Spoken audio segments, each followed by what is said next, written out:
morning. If you haven't yet, please silence your cell phones. I just remembered to do that myself here.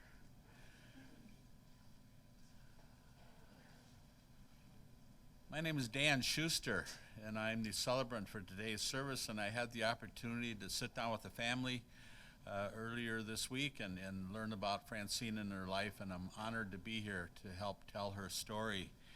But before I go any further, this is quite a turnout. God bless you. It is quite a tribute to the family and to Francine that so many people have come on this day, and I'm sure on behalf of the family, it is very much appreciated that you're here. I'm also reminded that what a blessing it is to be together at a time like this. If you can imagine, had this happened about a year and a half ago, this would have not been able to have happened. We weren't able to gather like this. So the family, in addition to having the loved one pass away alone, they would have had to grieve alone. So let's be reminded of that moving forward, about what a blessing it is to be able to get together at a time like this. It's important for you to be able to express your love and concern, and it's obviously important for the family to feel that love at this difficult time. So thank you. Thank you very much for being here today. What we want to do is take some time to stop and remember. And we'll do that in a variety of ways. I will share a little bit about what I learned about Francine from the family. I've got a little note here from her best friend Lori that I will read. And then friend Doug will kind of set the table and share some memories, and then we'll open up for the rest of you. If we say something that triggers a memory, or if you wish to speak, you'll be given an opportunity to do so. The family has chosen music for you, music that is meaningful to them, and we will hear some songs that mean a great deal to them.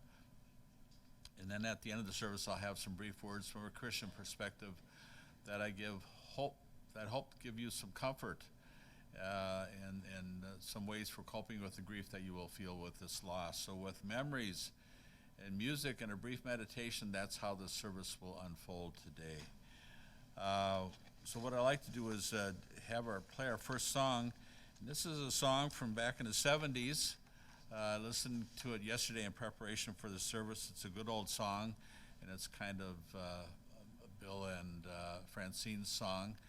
And I think the lyrics on a day like today, if you listen to them, they take on, I think, some new and special meaning. And the song is called Have You Seen Her?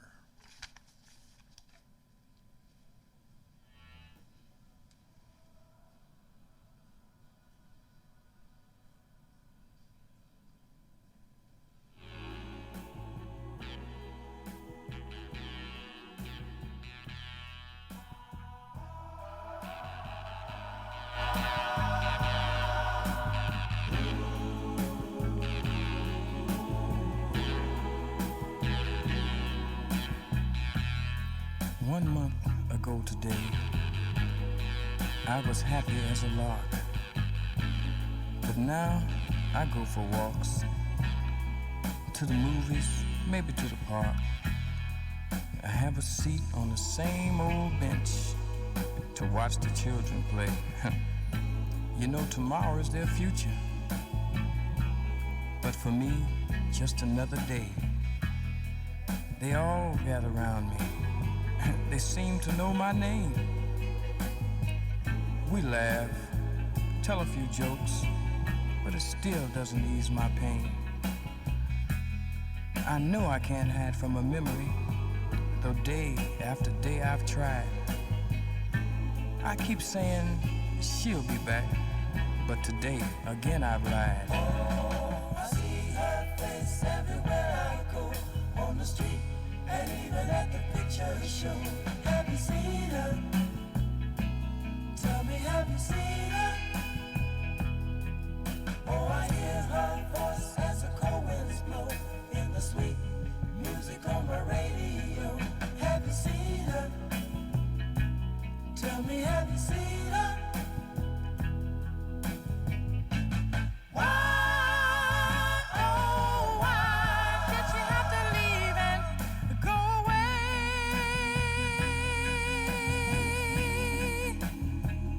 Oh,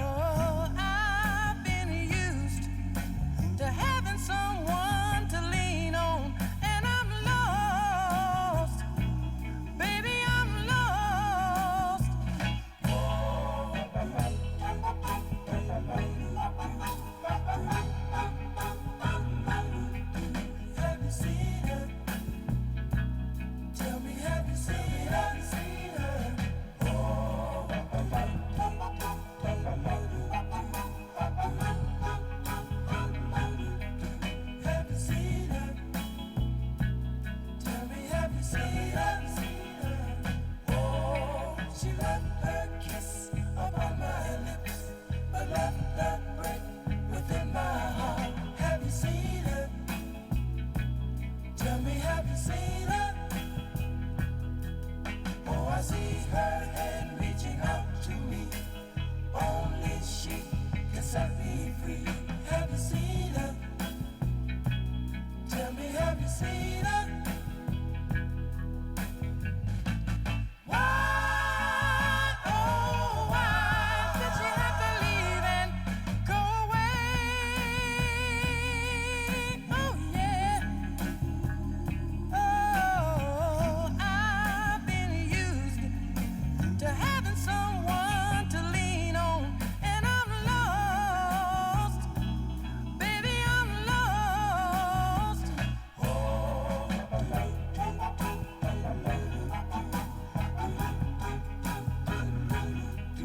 Have you seen her? Tell me, have you seen her? As another day comes to an end, I'm looking for a letter or something, or anything that she would send. With all the people I know, I'm still a lonely man. You know, it's funny. I thought I had her in the palm of my hand. Tell me, have you seen her? Oh, yeah.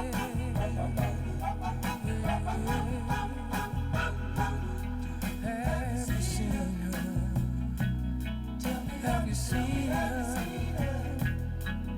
Have you seen her? Tell me, have you seen her? Have you seen her? Tell me, have you seen her? Have you seen her? Tell me, have you seen her? Have you seen her?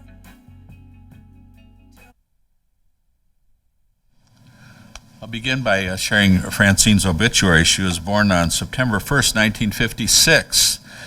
She was freed from her arduous battle with cancer on Saturday, June 25th. She was born in Moorhead and moved to St. Paul when she was in her childhood. She always felt blessed to have found her best friend, lover, and husband as a teenager. That's Bill. She transitioned peacefully to the immaculately kept North End home where she and Bill raised their 3 boys. Francine enjoyed creating a warm, loving home and was known for her amazing chocolate chip cookies. Like Friends, the recipe was on the bag, but no others ever matched her execution. And her theory was that she added love to achieve the gastronomical delights that she produced, and that theory has never been disproven. She used to help make her oasis warm and inviting. That was the elegant wall decor, including on the outside garage walls. Those who visited her found comfort, love, and great company made hours go by mere minutes. And while not invented by her, the Minnesota goodbye was employed to perfection. She'd often say, "Just one more, honey," and that was Francine. She was preceded in death by her parents Verna and Frederick, her twin brother Freddie, sisters Aloha, Sherry, Maureen, and Christine. And she's survived by her husband William, sons Jared with April, Dustin with Leah, and Cody with Tara. Her grandchildren Sebastian with Hannah, Elena, Gavin, Haley, Brianna, and Louise. Her sisters Sandra and Jody and Wendy with Gary, and her brother Kirk. Her and Bill have been together for some 48 years, married for 46 of those. She had a variety of jobs over the years. She did daycare for a while. She worked at the Mac Motel. She was assistant manager at an apartment building. And then she spent some 20-plus years at Equicor, Cigna, and the various iterations of that company. She was always a hard worker. She had a penchant for organization, not shy about rolling up her sleeves and doing work to make things the way she thought they should be. In my conversation with the family on Tuesday, it was obvious to me that there was a great affection between all of them, and God bless them for that. She was diagnosed with cancer in 2019. She waged a determined battle with that disease until she was called to her forever home on the 25th. And now a letter from her best friend, Lori. Lori says this: as a friend, there are too many words to describe Franny. Loyal, loving, giving, funny, honest, to name a few. She was the life of the party and didn't care what others thought. If you weren't having fun, she made sure you did. And I have so many memories of good times with her. She was the type of friend who would drop what she was doing if you needed her, which is why so many people were there for her when she needed us. To be her friend was an honor and a privilege, and I will miss her dearly. She will always be in my heart, and I love you more, my dear Franny, until we meet again, Lori. Now we'll have Doug come forward and speak.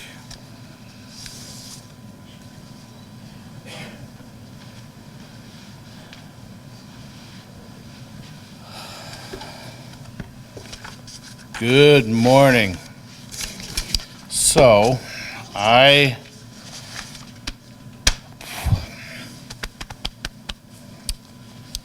Doug. I'm from up north. They would come up north and we would play quite hard, I can honestly say. I got to know them, and I've known them for 24 years, so they've asked me to get up and speak. I've been blessed to be able to spend this last week with Bill and the family, hear a lot more stories besides the ones that we have made, and there are a few. So I'm going to reflect on that, and we're going to move forward. I'd like to thank you guys for taking me in, and especially Julie, Lori, and Gidget, the amazing work that you guys have done to help Bill and the family with everything that's been going on. So the first time I spoke to Fran, I was down at the lake working. I went down to the lake to work, and I look up, and she's polishing a window. I'm like, okay, and I go about my work, and I go down there a couple hours later, and I go up, and I look, and she's doing it again. The third time I went down to the lake, and I looked up, third time, I kid you not, she's doing it again. And I looked at her, first words I ever said to her was like, lady, you're a freaking freak. And she said, and I said, I know they weren't that dirty. She said, no, there were raindrops and it was bothering my view. So I just thought, what the heck? From that point on, we've all looked at the boards. And for me to reflect on Franny, is she was like a human diamond. She was multifaceted with beauty, love, and class. Period. That's the best way to describe her. She also had a good sense of humor. She loved to banter. And we'd have those conversations on the phone. And I know one time three of us would be chatting, and she let a zinger go, and Bill says, well, that was a shot across the bow. And I said, nope, that was a direct hit. She was good at it. She was good at it. And laugh, oh my gosh, could that woman laugh.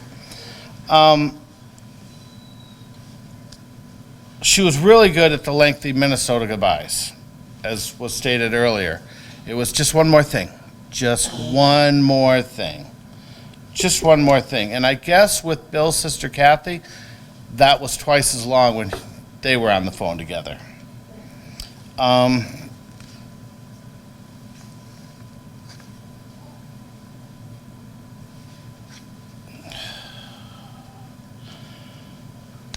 Franny loved everyone she met, and once you got to know her, you loved her. She was a wonderful conversationalist. The story that I heard more than once was with Bill took her to what was called the Flaherty Griffin Golf Outing, which is now, I guess, the Minnesota-Wisconsin Golf Irish Open. And Bill said, we went for the first time, and he's like, I know a lot of these people, some I don't know, some you're not going to know. He said, you just mingle, honey, and that's what she was good at. She was really good at mingling. So then when Bill would see family members at other functions, that they would be like, I know you, but from where? And then Franny would, oh, wait, you're with Franny. So it was like, Bill's like, and the family said that if anybody wanted to know what was going on in the family, to call Franny. So, and he can elaborate on that better than I can. She loved to host parties, have fish fries, hold showers. She was a practical joker. I know one time I'd had knee surgery, and Bill and Fran and Bruce and Gerda and I think Mike and Pam were up there, and I had a pontoon. So Bill comes up, he's like, come on, we're going fishing. I'm like, ugh. So they drag me out down there, and I come around the corner, and she knows how I did not love wall stuff or lace curtains, but whenever a cabin was put up, she had to go in there and put up sconces and wall stuff. And I'm like, lady, what are you doing to me? So anyways, I come down around the corner, and they had decorated my pontoon with wall sconces, flowers, lace curtains, and I'm like, if I could catch him, I'd have killed him. But we laugh, and we have to laugh. She would vacuum the docks. She'd have to run a few extension cords, but she would vacuum the docks. One time, and of course, you'd try to go down there and get work done, and then you had to come in and have a beer, and you had to come in and have a seat, which was good. And that's how we became such close friends. She was just that person. So one day I was down there, and I'm like, I have to go wash the windows at my house. And she's like, oh, honey. She tapped my hand. Look, it's okay. I will come help you.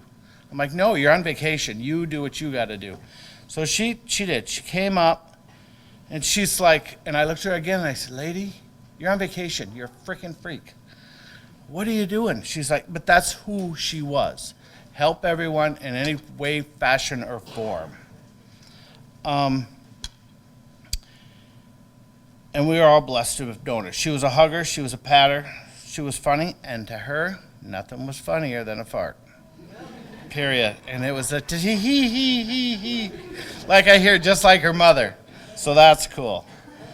Franny was an amazing woman, and we're all blessed to have her in our lives because she chose us.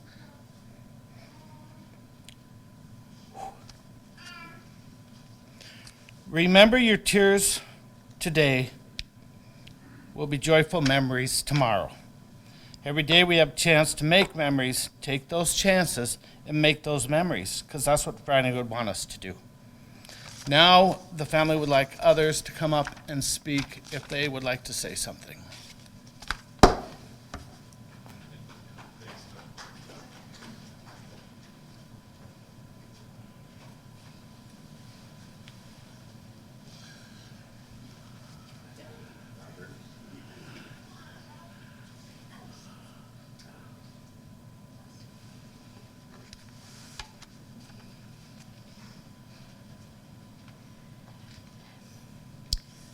I'm the baby of the family.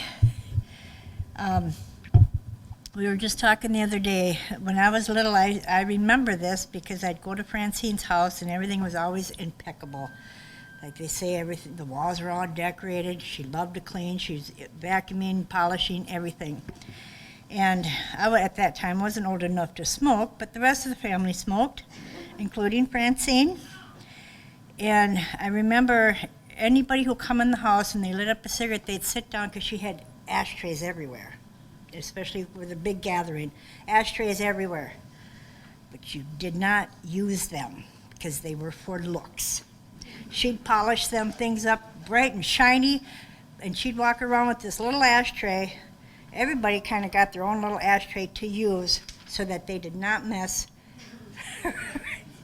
her beautiful ashtrays that she went and put everywhere, and they were nice looking ashtrays. So yeah, I suppose you don't want to use them.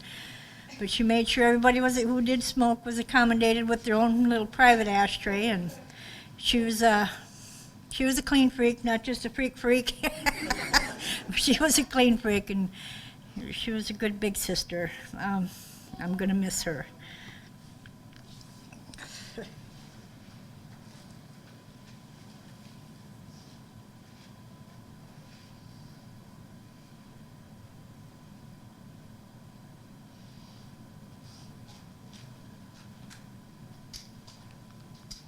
Hi, I'm Emily. I'm married to Kevin. We were Bill and Fran's second best neighbors, because the first people to move into their house were the best neighbors. We lived next door to Bill and Fran for 5 years. My husband bought the house the March before we got married and moved in April. I got to know Bill and Fran pretty well living next door to them. We can definitely attest to the long goodbyes. Jumping out just to ask them a quick question, out for 3 hours. I had both my kids. Fran was at our car to help us get our first out of the car, whacked her son on the back when he said, "Whoa, that baby looks like it's gonna come today." And I went, "Thank you." Was there when this one decided to come 6 weeks premature to help us out with anything around our house. Our kids can definitely attest to her amazing cookies. Every time they were outside, she enjoyed watching them a little more than she liked watching the dogs that currently live there.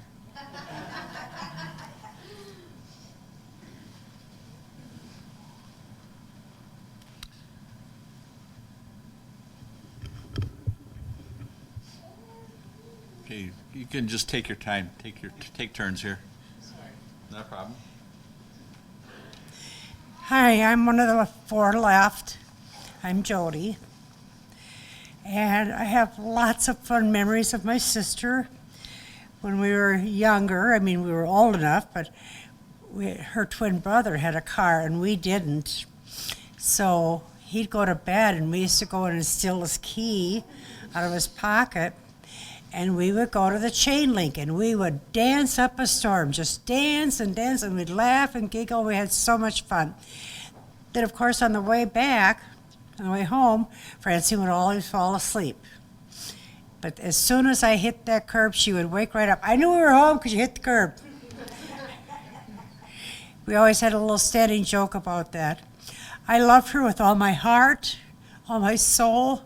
And I'm so sorry that she had to suffer and have any pain. And I just want her to know that I care for all of you very, very much. And I love her. Thank you.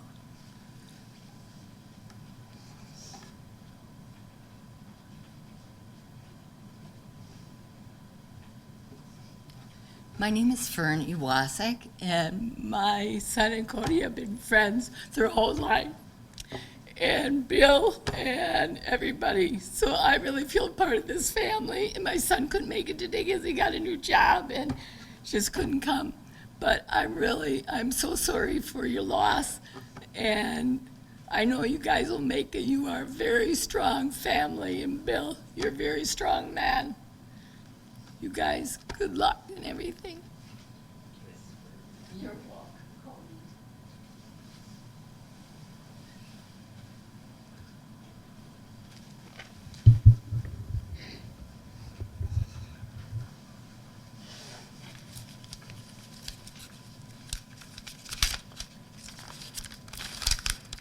I'm Dustin. I'm the middle child. And I just wanted, we have a lot of stories, right? And I'd like to tell one of my favorite stories of my mom. I don't know what it is about boys and their mothers. We just terrorize them, you know? My first memories are me and my brothers. It's like, kid without a red Matchbox car is a rotten egg. Kid without a freezy, rotten egg, just doing whatever you could do to antagonize her, right? And it just, for this woman to raise 3 different boys with 3 different personalities is amazing. I have a buddy who's close to me, and he, when he sees me and my brothers, he's like, if you were in a lineup and Shaq was with you, I would assume that Shaq was your brother, okay? That's just how different we are, and that's what she had to deal with. So, but yes, I always, looking back on things, I'm like, my childhood was average. And now when I look back and I'm like, gosh, we were just average to my mom. So it's just how these things come about, and you just start thinking about your mom and how great a person she was. And this is one of the stories that I can actually probably tell. And I just want to set the record straight. And again, this is one I had to write down because it does get refurbished once in a while. And it was summer 1985. Young, athletic kid, more athletic than a lot of people in the neighborhood. But there was a bully in the neighborhood. And he was messing around with people, and I come running into Mom, and I'm like, Mom, there's a bully out there. And anybody who knows my mom, she's probably the toughest person you know. She's like, whoa, go take care of this kid. And that's all I needed, you know? And I ran out there like I was Ray Lewis. I ran out there, got there, and it was a beautiful thing. It was left-right combination, right to the gut. And then just before I was about to fall down, my mom caught me and pushed the kid out of the way. It was amazing. She just, you know, and she would tell the story. It was like, as soon as I ran out, she saw the kid, and, you know, one of those kids that might have spent an extra year in the 3rd grade, might have had, you know, a Mercedes necklace and a Cadillac, and if he could have got down to Miami Beach, I'm sure he could have got some real nice hood ornaments on his necklace. But it was so fun. She wasn't scared. She got him out of the way, and then this is how our family works. She'd come in and, what were you doing? And I'm like, well, you told me to fight him. Yeah, well, why did you not throw the first punch? Why did you just try to go out there and give him this big old huge target? You're supposed to throw the first punch. And this is kind of going to help you. We were kind of woke during the 80s as well. Because for the first 10 years of my life, it's like, you never throw the first punch. You never throw it. You know, that's what I was told. And then finally she looked at me and she's like, come on now. If you know you're going to fight, you throw the first punch. And as a son looking at her mother, you still didn't believe her. You didn't believe her. You know. Then later on, my dad came home. What happened? Kid went out there, just gave this guy a big target. He didn't throw the first punch. My dad's like, why didn't you throw the first punch? I'm like, all right, I get it. Love, honor. Yes, you're going to take her side, whatever.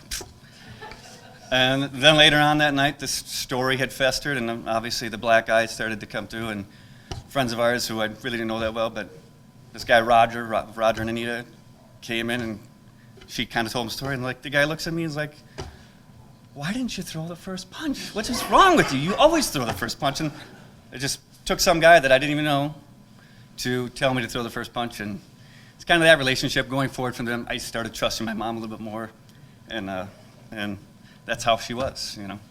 She shaped my life, and yeah. So later on in life, I suffered from anxiety, you know. And the only thing that could ever really cure it was maybe reading the Bible. And reading the Bible, to me, it's my interpretation of the Bible. It is absolutely horrendous, okay? I would trust my wife balancing a checkbook over me interpreting the Bible for you, okay? And I remember that we're in Bible study, and we're talking about the time where Jesus created this miracle of turning water into wine. And it was a really good assignment because I really just could write down, it's like, well, why do you think Jesus did this? And I'm like, well, he's afraid of Mary. He's afraid of her. He's afraid of her. It's his mom. He's afraid. And that's how we were. We were afraid. I was more afraid of my mom than I was afraid of the bully. And it worked for me my whole life. So, and I would like to, I'll read one more thing. I don't want to go on too long, but hopefully we'll see you at the memorial and we can tell some more funny stories. My buddy Greg brought one up, and can't believe he brought it up to me today, but it was a sign of something like, yes, I could tell the story of me getting my butt kicked. I was so glad that my dad was able to, it was a tough time last week. We were able to get the clergy in, and something I wanted to read a Bible verse to my mom as she was passing, and I didn't get a chance to. So I'm going to say it right here, and I'm going to give you my interpretation. My Father's house has many rooms.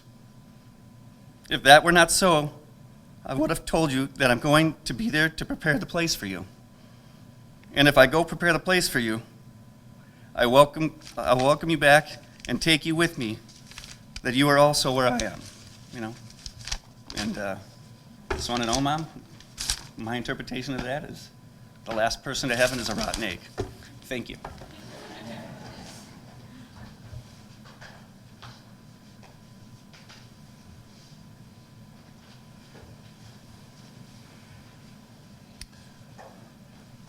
Well, thank you. Thank you. Before I, pardon me? Yep. Okay. Thank you, Dustin. For those of you who might not know, I'm Jared. I'm the oldest. I'm usually the mouth. I'm not going to say much today. I just want to let you know my mom looking out at all these people, and I know how much pride she would have. And that's what I'm going to miss most, because there's no feeling in the world than when I looked in my mom's face and I saw pride. So everything I do, I'm going to try and think, would this make her proud? And that's all I've ever done and all I hope to do. The next song that is going to play is one last Friday when we knew it was the final watch for Mom. While we were in the hospital, I would play a couple of songs for her. Usually ask her what she wanted to hear, and when we were at the house, my dad had given me her phone so we could play her Pandora. And when we knew what was coming and that it was final watch, I picked her Pandora station, and this is the song my mama played for us. So I just wanted you guys all to hear it and share it too. Thank you.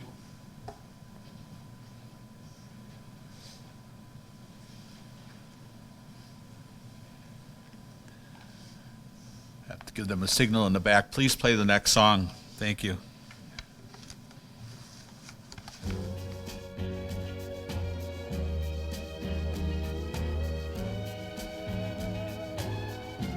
Baby, I'm yours, and I'll be yours until the stars fall from the sky. Yours until the rivers all run dry. In other words, until I die. Baby, I'm yours, and I'll be yours until the sun no longer shines. Yours until the poets run out of rhyme. In other words, until the end of time. I'm gonna stay right here by your side. Do my best to keep you satisfied. Nothing in the world can drive me away, 'cause every day you hear me say, baby, I'm yours,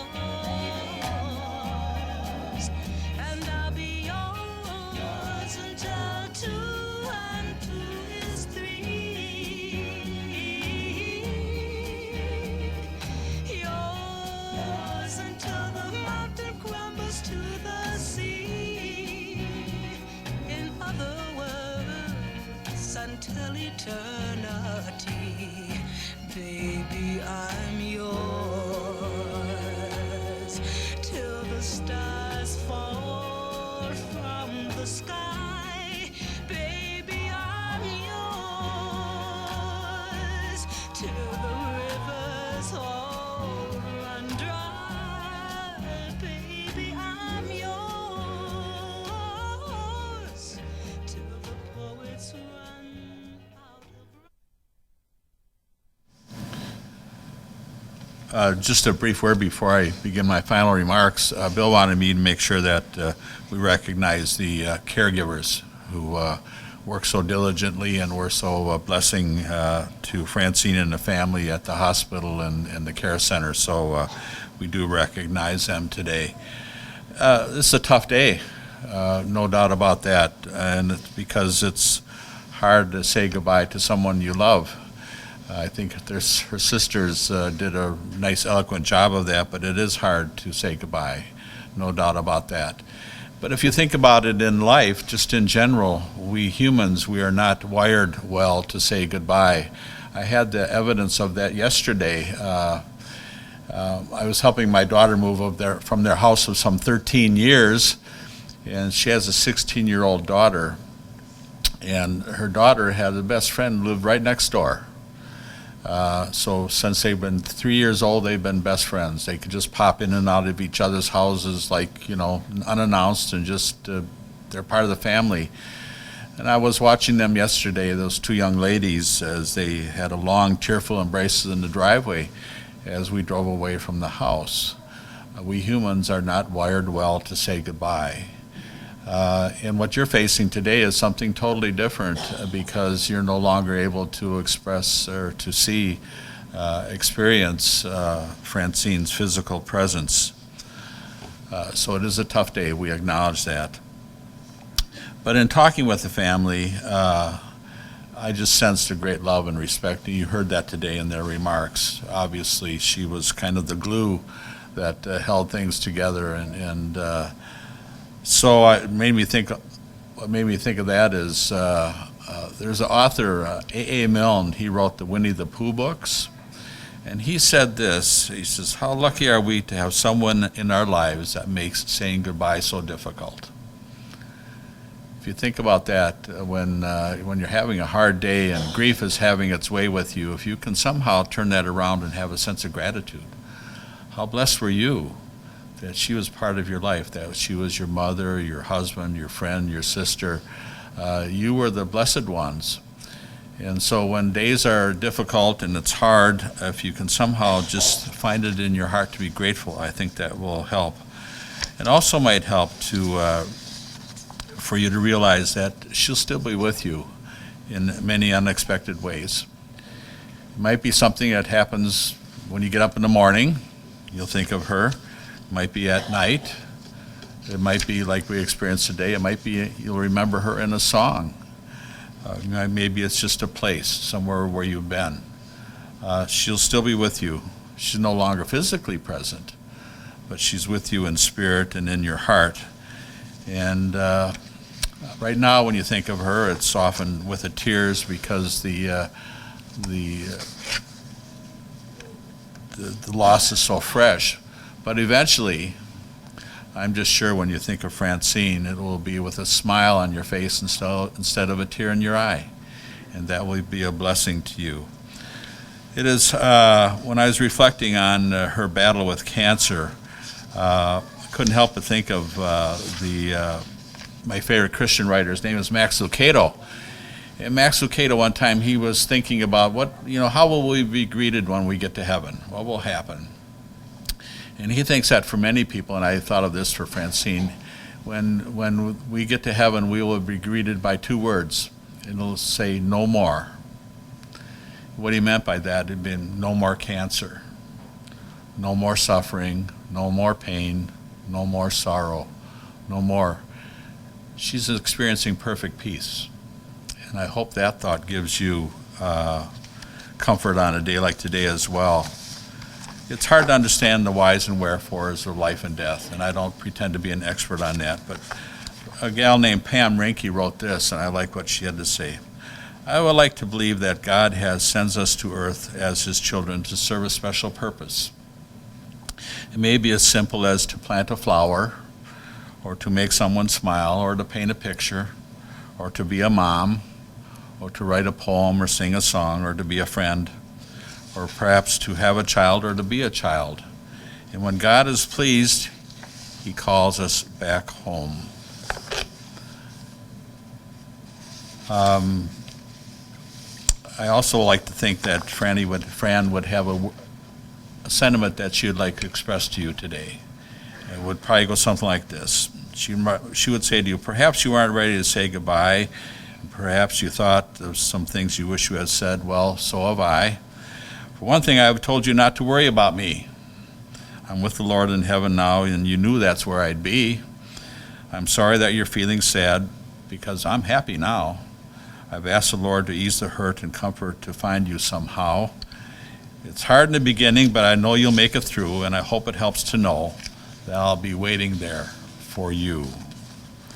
I think this all can be summed up in the words of John 3:16. For God so loved the world that he gave his one and only Son, that whoever believes in him shall not perish but have eternal life. What that means for us today is this: for God so loved Francine that he gave his Son to die on the cross so that Francine could live with him forever. Amen. We'll play our final song, and this is a well-known song written actually by a local priest in the area. It's called On Eagle's Wings.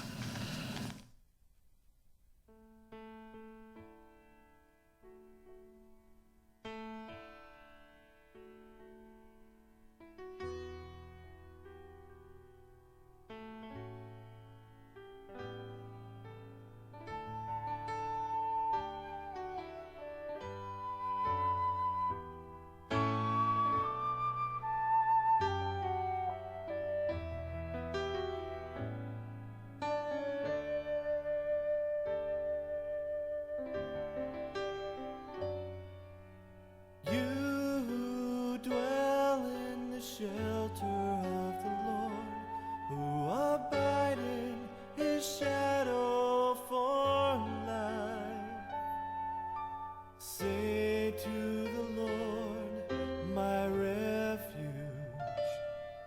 my rock, in whom I trust, and he will raise you up on eagle's wings, bear you on the breath of dawn, make you to shine like the sun, and hold you in the palm of his hand.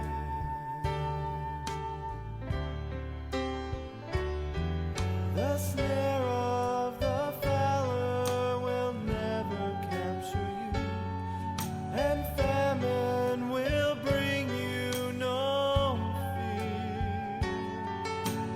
Under his wings, your refuge, his faithfulness your shield, and he will raise you up on eagle's wings, bear you on the breath of dawn, make you to shine like the sun, and hold you in the palm of his hand.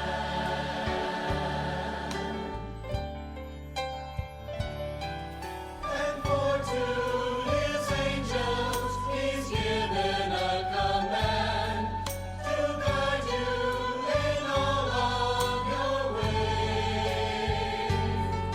Upon their hands they will bear you up, lest you dash your foot against a stone. And he will raise you up on eagle's wings, bear you on the breath of dawn, make you to shine like the sun, and hold you in the palm of his hand.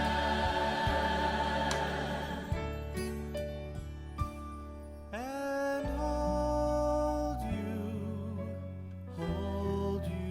in the palm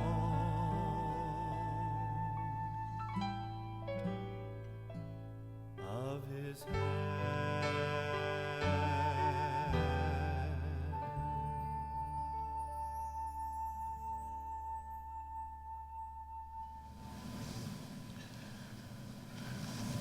As I end the service now with a blessing, before that, just a word of instruction and information. The family would love it if you would join them at Mama T's Restaurant, 2500 Rice Street, for some food and some fellowship immediately following the service. So please consider that to be with them. And my final prayer is this: for all of us, may our last days be instructive. May we show others how to grow old with dignity, humor, and kindness. And when our good Lord comes to finally call us home, may we meet him with courage and joy in the journey that lies ahead. My prayer is that the Lord will be with you, that he will be above you to watch over you, that he will be ahead of you to lead you and behind you to encourage you, that he will be beside you to befriend you, but most of all, that he will be within you to grant you his peace. Amen. Service is ended. Please join the family at Mama T's.